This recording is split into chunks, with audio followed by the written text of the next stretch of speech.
আসসালামু আলাইকুম। চলে এসেছি নতুন একটা রেসিপি ভিডিও নিয়ে।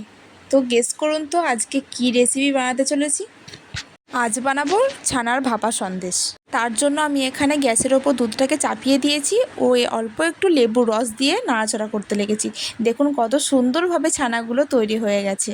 তারপর গ্যাসটিকে লো ফ্লেমে রেখে ছানাগুলো দেখুন কত সুন্দর পরিষ্কার ছানা হয়েছে। সরি, এখানে আমি বলতে ভুলে গেছিলাম যে আমি কিন্তু 800 গ্রামের মতন দুধ নিয়েছিলাম।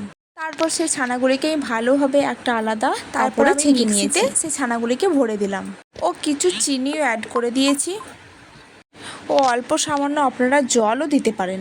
তারপর 1 প্যাকেট আমুলের পাউডার দুধ দিয়ে দিলাম। এই পাউডার দুধটা আপনারা যে কোনো মুদিখানা দোকানেও পেয়ে যাবেন। তারপর আমি কিছু গাজর কুচি কুচি করে রেখে দিয়েছিলাম, সেগুলো দিয়ে দিলাম ও গরম মশলাও অ্যাড করে দিলাম। তারপর অল্প সামান্য দুধ দিয়ে দিলাম, খুব বেশি দিলে কিন্তু চলবে না।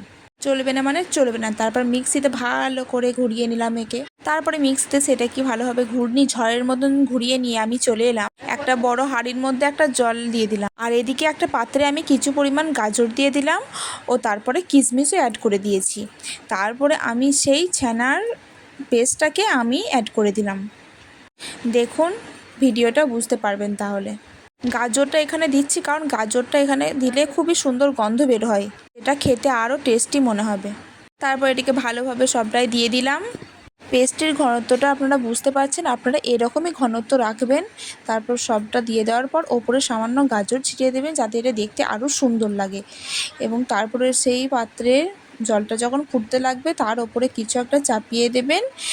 এই যে আমি এটাকে চাপিয়েছি, কি নাম আমি জানি না। তারপর ওই সন্দেশটিকে আপনারা দিয়ে দেবেন ওর ওপরে। তারপর একটা ঢাকনা সুতির কাপড়ে মুড়ে দেবেন।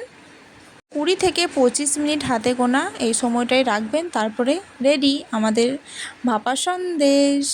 তারপর ভালোভাবে ছুরি করে কেটে নিলেই হয়ে গেল আমাদের ভাপা সন্দেশ। দেখুন কতটা সুন্দর হয়েছে, আপনারা বাড়িতে ট্রাই করবেন, খুবই সুন্দর হয়েছিল খেতে। ট্রাই করবেন আপনারা। আমার ভিডিও যদি ভালো লাগে অবশ্যই সাবস্ক্রাইব করে দেবেন